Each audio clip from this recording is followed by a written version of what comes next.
नमस्कार साथियों, वॉइस देख लेना एक बार।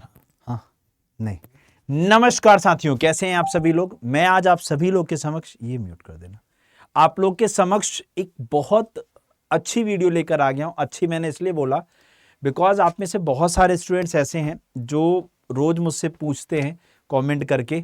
हाँ ठीक है, सही सही, कमेंट करके पूछते हैं कि सर आरआरबी एएलपी और आरआरबी टेक्नीशियन, ये दो वैकेंसीज हैं सर, तो इसमें से कौन सी जो पोस्ट है वो बेस्ट है। सर हमें आप बता दीजिए अच्छे से। तो मैं आप सभी लोगों को आज जो है कंप्लीट डिटेल देने वाला हूं इन दोनों ही वैकेंसीज की। तो एक बार आप सभी लोगों से मैं कहना चाहूंगा कि आप लोग मिल करके इस वीडियो को शेयर कर दे, जिन्होंने शेयर ना किया हो एक बार लाइक कर दे, जिन्होंने लाइक ना किया हो, और एक बार चैनल को सब्सक्राइब जरूर कर लीजिएगा ताकि आप लोग को ऐसी वीडियो की अपडेट्स और सारी जो जानकारी है वो बराबर मिलती रहे। ठीक है ना। चैनल को सब्सक्राइब करना इसलिए जरूरी है बेटा क्योंकि आप लोग को और भी सारी अपडेट्स, इंफॉर्मेशन और नोटिफिकेशन की भी जानकारी सब मिलती रहे। ठीक है। तो आरआरबी एएलपी और टेक्नीशियन की जब हम बात करते हैं तो देखिए, जब हम बात करते हैं आरआरबी एएलपी की बेटा, तो एएलपी की जब हम बात करते हैं तो इसमें आप लोग के पास क्या क्वालिफिकेशन होनी चाहिए। तो क्वालिफिकेशन बेटा आप लोग के पास 10वीं होना चाहिए और प्लस अगर आपने आईटीआई कर रखा है तो आप एलिजिबल हैं फॉर्म को भरने के लिए। ठीक है बेटा, ओके।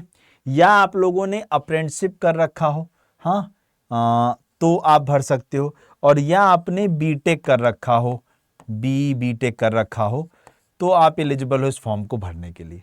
हाँ, आपकी जो एज है वो 18 से 30 साल के बीच में होनी चाहिए। पिछली बार चूंकि एज रिलैक्सेशन मिला था 3 साल का, इसलिए 33 साल एज थी, बट इस बार 30 साल है। अभी इस बार टेक्नीशियन का फॉर्म नहीं आया है अभी, जिसमें मैं आपको बताऊं तो टेक्नीशियन की जो एज है, टेक्नीशियन में 2 पोस्ट आती हैं, टेक्नीशियन ग्रेड 1 सिग्नल और टेक्नीशियन ग्रेड 3। मिनिमम एज दोनों में आपकी 18 साल होती है। जब मैं मैक्सिमम एज की बात करता हूं तो इसमें -3 कर लीजिएगा दोनों में। दैट मीन्स ये जो 3 साल का एज रिलैक्सेशन पिछली बार मिला था तो इसमें टेक्नीशियन ग्रेड 3 का आएगा 30 साल 30 ईयर्स और इसका आएगा 33 ईयर्स। ठीक है ना। ये मैं आपको इसलिए बता रहा हूं क्योंकि बहुत सारे बच्चे कंफ्यूज होंगे। तो मैं बता दूं इस बार आपकी ये एज नहीं आएगी क्योंकि ये पिछले साल की एज है। ठीक है, ओके। उसके बाद यहाँ की क्वालिफिकेशन, तो बेटा क्वालिफिकेशन यहाँ भी सेम है। अगर आपने 10वीं और प्लस आईटीआई कर रखा है तो आप फॉर्म भर सकते हो, या आप लोगों ने अप्रेंटिसशिप कर रखा हो, या ये देखो ना कोर्स एक्ट अप्रेंटिसशिप कर रखा हो, और साथ ही साथ आपने हायर एजुकेशन में बीई बीटेक कर रखा हो, तो आप इस फॉर्म को भर सकते हैं। उसके बाद अगर मैं बात करूं, आपने एज जान लिया, क्वालिफिकेशन जान ली, ओके। एएलपी के फॉर्म आप लोग के आए हुए हैं तो आप लोग उसको फिल कर सकते हो। उसके बाद जब मैं बात करता हूं बेटा difference between ALP and technician in selection process, कि सिलेक्शन प्रोसेस में क्या डिफरेंस है, क्या अंतर है। तो एएलपी में बेटा पहले आपका फर्स्ट स्टेज सीबीटी होता है, जिसे हम लोग सीबीटी 1 बोलते हैं, जिसे हम लोग क्या बोलते हैं बेटा, सीबीटी 1 बोलते हैं। हाँ, उसके बाद इसमें भी सीबीटी 1, उसके बाद इसमें सेकेंड सीबीटी होता है जिसे सीबीटी 2 बोला जाता है, इसे सीबीटी 2 बोला जाता है, इसे सीबीटी 1 बोला जाता है। समझ रहे हैं ना आप लोग। उसके बाद सीबीएटी और होता है, किसके लिए, असिस्टेंट लोको पायलट की पोस्ट के लिए। और उसके बाद डॉक्यूमेंट वेरिफिकेशन और आपका एक मेडिकल कंडक्ट कराया जाता है। लेकिन जब यहीं पर हम बात करते हैं टेक्नीशियन की पोस्ट, जिसमें देखो क्वालिफिकेशन सेम थी, एज भी एट पार सेम थी, लेकिन यहां का जो सिलेक्शन प्रोसेस है वो ये कहता है कि आपने एक सीबीटी दिया और उसमें आपने जो स्कोर कर दिया that is your final. CBT 1, हां अगर मैं यहां पर बात करूं, एक सीबीटी देना है, उसके बाद डॉक्यूमेंट वेरिफिकेशन और देन आपका मेडिकल और आपकी ज्वाइनिंग हो जाएगी। ठीक है। अब हम चलते हैं एएलपी के सीबीटी 1 और सीबीटी 2 पे, फिर हम लोग चलेंगे टेक्नीशियन के एग्जाम पे। तो जब हम एएलपी की बात करते हैं बेटा, तो एएलपी का सीबीटी 1 का जो एग्जाम है उसका पैटर्न क्या है बेटा, तो इसमें maths 20 question 20 number, reasoning 25 question 25 number, science 20 question 20 number, और general awareness and current affair 10 question 10 number. 75 question का पेपर, 75 नंबर का, 60 मिनट का समय मिलेगा। और जो हम नेगेटिव मार्किंग की बात करते हैं तो नेगेटिव मार्किंग जो होती है, नेगेटिव मार्किंग जो होती है वो 1/3 होती है, वो 1/3 होती है, नेगेटिव मार्किंग 1/3 होती है। Got it. चलिए उसके बाद फिर हम CBT 2 की बात करते हैं, RRB ALP CBT 2। जब हम CBT 2 की बात करते हैं तो इसके 2 पेपर होते हैं। पेपर 1 में आपका मैथ्स, रीजनिंग और बेसिक साइंस एंड इंजीनियरिंग, जिसमें 100 क्वेश्चन आने, 100 नंबर का होगा, इसके लिए 90 मिनट का समय है। उसके बाद फिर CBT 2 जो रिलेवेंट ट्रेड का होगा, यानी आपने ITI इलेक्ट्रिकल से की है, मैकेनिकल से की है, जिससे भी की है उस ट्रेड का आपका एग्जाम होगा। 75 क्वेश्चन, 75 नंबर, 60 मिनट का समय। इस तरीके से टोटल 175 क्वेश्चन का पेपर, 175 नंबर का और 150 मिनट का समय। नेगेटिव मार्किंग यहाँ भी 1/3 है, क्योंकि रेलवे के एग्जाम में नेगेटिव मार्किंग 1/3 ही होती है। यहां तक की बात समझ में आती है। फिर अगर हम लोग यहां पर चले, जब हम टेक्नीशियन की बात करते हैं तो टेक्नीशियन में 2 पोस्ट आती है ना, टेक्नीशियन ग्रेड 1 और टेक्नीशियन ग्रेड 3। तो टेक्नीशियन ग्रेड 1 का एग्जाम पैटर्न क्या है? तो इसमें GS 10 question 10 number, reasoning 15 question 15 number, basic of computers and applications 20 question 20 number, mathematics 20 question 20 number और 35 नंबर का बेसिक साइंस एंड इंजीनियरिंग। तो टोटल 100 क्वेश्चन का पेपर, 100 नंबर का, 90 मिनट का समय आपको दिया जाएगा यहाँ पर। और इस बात का ध्यान रखिएगा कि नेगेटिव मार्किंग रेलवे में होती ही 1/3 है। ठीक है, गॉट इट। तो ये बात अच्छे से क्लियर हो गई। चलिए अब हम आगे बढ़ते हैं। तो टेक्नीशियन ग्रेड 1 के बाद टेक्नीशियन ग्रेड 3 के अगर हम एग्जाम पैटर्न की बात करें तो maths 25 question 25 number, reasoning 25 question 25 number, science 25 question 40 question 40 number और GS 10 क्वेश्चन 10 नंबर, यानी 100 क्वेश्चन 100 नंबर का पेपर। यहां भी आपको 90 मिनट का समय मिलेगा। तो इस तरीके से आपने अब तक समझा age, qualification, selection process, exam के पैटर्न को समझ लिया, क्या अंतर है दोनों में। ठीक है, अब आगे बढ़ते हैं। अब अगर मैं आगे की तरफ बात करूं बेटा, तो क्या सैलरी मिलती है। ठीक है, तो जब मैं ALP और टेक्नीशियन के सैलरी और बेनिफिट्स की बात करता हूं तो पे स्केल लेवल 2 का है, किसका? ALP का, और लेवल 2 और लेवल 5 का। हाँ, यहां पर पे स्केल है टेक्नीशियन ग्रेड 1 और ग्रेड 3 के हिसाब से। उसके बाद बेसिक पे 19,900 पर मंथ, यहां 19,900 और 29,200 पर मंथ है। ठीक, और बाकी अलाउंसेस में सारी सुविधाएं मिलती हैं और जॉब सिक्योरिटी हाई है, मतलब अच्छी जॉब्स है। उसके बाद अगर मैं बात करने की कोशिश करूं, क्या कैरियर ग्रोथ है, मतलब अगर आप आज एज अ ALP ज्वाइन करो तो आप अपने आप को अगले 10 साल में, 15 साल में, 20 साल में कहां देखते हो, या अगले 4 साल 5 साल में भी कहां देखते हो?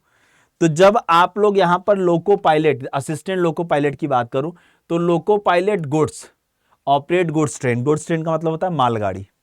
उसके बाद loco pilot passenger operate passenger train, मतलब चाहे वो आपका पैसेंजर ट्रेन हो, चाहे एक्सप्रेस ट्रेन हो, चाहे सुपर फास्ट हो। लोको पायलट मेल या एक्सप्रेस ट्रेन, हाँ। उसका chief loco pilot, senior position with more responsibilities और additional divisional railway manager ADRMS, ये बन सकते हैं हायर एडमिनिस्ट्रेटिव रोल्स। तो ये आपकी कैरियर ग्रोथ है एज अ ALP ज्वाइन करने पर। इधर आते हैं, टेक्नीशियन की पोस्ट पे जब आप ज्वाइन करते हो तो आप सीनियर टेक्नीशियन बनते हो, supervisory role overseeing other technician. उसके बाद जूनियर इंजीनियर JE बनते हो, फिर सीनियर सेक्शन इंजीनियर SSC बनते हो। उसके बाद चीफ डिपोट मटेरियल सुपरिटेंडेंट यानी CDMS बनते हो, और उसके बाद यहां पर भी ADN, हाँ, यानी असिस्टेंट डिविजनल इंजीनियर ADN, ये बनते हैं आप लोग। ठीक है, ये कैरियर ग्रोथ बताया मैंने, क्या फायदे हैं। अब उसके बाद क्या काम करना होता है वो समझ लो। तो देखो इस तरीके से ALP का काम देखो बेसिकली क्या है, ट्रेन्स को रेगुलेट करना, ट्रेन्स को चलाना। और टेक्नीशियन का जो काम होता है, देखो ना, combination of field and workshop job, regular are but में इंक्लूड शिफ्ट्स। उसके बाद focus on technical and maintenance task, ये आपके काम होते हैं बेटा। तो इन शॉर्ट अगर मैं आप लोग को यहां पर बताना चाहूं बेटा, तो मैंने आप लोग को दोनों पोस्ट के बेनिफिट्स बता दिए, फायदे बता दिए। अब देखो अगर मैं ऐसे बताऊं तो कौन सी जॉब लेना आसान हो गया, तो बेटा टेक्नीशियन आसान हो गया, कारण वहां एक ही पेपर होना है। तो अगर हम जॉब लेना किस में आसान है उस पर डिस्कशन करें तो हम ये कहेंगे सर टेक्नीशियन। और अगर मैं ये बोलूं कि सैलरी ज़्यादा कहाँ पर है, तो मैं बोलूँगा ALP। कारण ALP में होता क्या है बेटा कि जैसे जो भी एक लोको पायलट है वो कोई ट्रेन लेके गया और उसके बाद उस ट्रेन का एक आर होता है, फिक्स आर के यहाँ से चलेगी इतने बजे पहुँचेगी। अगर वो ट्रेन लेट होती है तो आप लोगों के ओवर टाइम्स बनते हैं या जो भी सारी चीज़ें। तो एज कंपेयर टू टेक्नीशियन हम ALP में सैलरी ज़्यादा ले सकते हैं, बट हमें वर्क ज़्यादा करना पड़ेगा, इस बात का भी ध्यान रखें।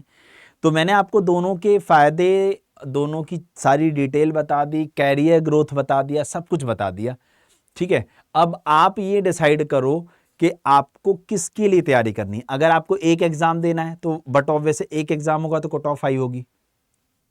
टेक्नीशियन कट ऑफ इस बार हाई गई थी, क्योंकि जब सिंगल एग्जाम होगा तो कट ऑफ हाई इसलिए जाती है क्योंकि बच्चा बहुत ज़्यादा प्रिपेयर करके दे रहा है। जब 2 एग्जाम्स होते हैं CBT 1 CBT 2 तो वहाँ कट ऑफ कम होती है। तो कट ऑफ के मामले में बात करोगे तो LP कट ऑफ कम होती है और टेक्नीशियन कट ऑफ हाई होती है। ये सारी चीज़ों को देखते हुए आप लोग यहाँ पर डिसाइड करो कि which post is best for you, आपके लिए कौन सी पोस्ट बेहतर है। और अगर आप लोग बेहतर तरीके से बेटा तैयारी करना चाहते हो, ठीक है, तो आप सभी लोगों के ALP के लिए बेटा एक बैच स्टार्ट होने जा रहा है अड्डा 24/7 की ऐप पर। बस आपको सिंपली क्या करना है, Y461 एक कूपन कोड है बेटा, हाँ, इससे आपको मैक्सिमम डिस्काउंट मिल जाएगा। Y461 ये कूपन कोड है बेटा, इसका इस्तेमाल करके आप इस बैच से जुड़े, आपको मैक्सिमम डिस्काउंट मिल जाएगा। समझ में आ रही बात। देन उसके बाद अगर आप लोग चाहते हो कि रेलवे के हर एग्जाम की तैयारी करें, NTPC, technician, RPF, group D, सब की, तो उसके लिए बेटा एक फाउंडेशन बैच स्टार्ट होने जा रहा है। इसके लिए भी सिंपली आपको क्या करना है, Y461 ये एक डिस्काउंट कोड है, ये एक डिस्काउंट कोड है बेटा, इसका यूज करने से आप लोग को मैक्सिमम डिस्काउंट मिल जाता है अड्डा की ऐप पे, ठीक है। तो इस तरीके से आप सभी लोग को ये वीडियो कैसी लगी ऑफलाइन कमेंट करके जरूर बताइएगा। वीडियो को लाइक करना, शेयर करना मत भूलिएगा। अब आप में से बहुत सारे बच्चे ये पूछेंगे कि सर कैसे ये बैच मिलेगा, तो आपको कुछ नहीं, सिंपली अड्डा 24/7 सर्च करना है, यहाँ पे जाना है। उसके बाद यहाँ देखो ऑल कोर्सेज आ रहा है, यहाँ देखो रेलवे दिखाई दे रहा है, दिख रहा है। अब जैसे ही रेलवे देख रहे होगे यहाँ पर देखो आपको दिख रहा होगा ALP और टेक्नीशियन ग्रेड 3, ठीक है। तो बस अगर जो भी आपको लेना है, जैसे ALP का बैच लेना है तो ये है ALP का बैच, यहाँ जाना। जैसे यहाँ पहुंचे देखो अभी 999 दिखा रहा है ना, हाँ, यहाँ पर मोर ऑफर्स पे जाना और यहाँ पे जाकर के जो मैंने आपको अभी कोड बताया था क्या, Y461, इसको लगा के अप्लाई कर देना। जैसे आप अप्लाई करोगे देखो 999 था ना, 919 हो गया, कॉइन्स लगा देना और कम हो जाएगा, तो 880 रुपये के आसपास आपको ये बैच मिल जाएगा, यानी 120 रुपीज़ डिक्रीज हो जाएंगे। तो ऐसे ही आप उस बैच को भी ले सकते हो। बस डिस्काउंट कोड याद रखिएगा Y461, क्योंकि इसको लगाने के बाद ही ये सारा डिस्काउंट मिला है। Okay, thank you so much मेरे दोस्तों, बाय बाय, टेक केयर। उम्मीद करता हूं आप लोग को मेरे द्वारा बताई गई इन्फॉर्मेशन अच्छी लगी होगी और इससे आप ये डिसाइड कर पाओगे कि हम किस पोस्ट के लिए तैयारी करें। Thank you.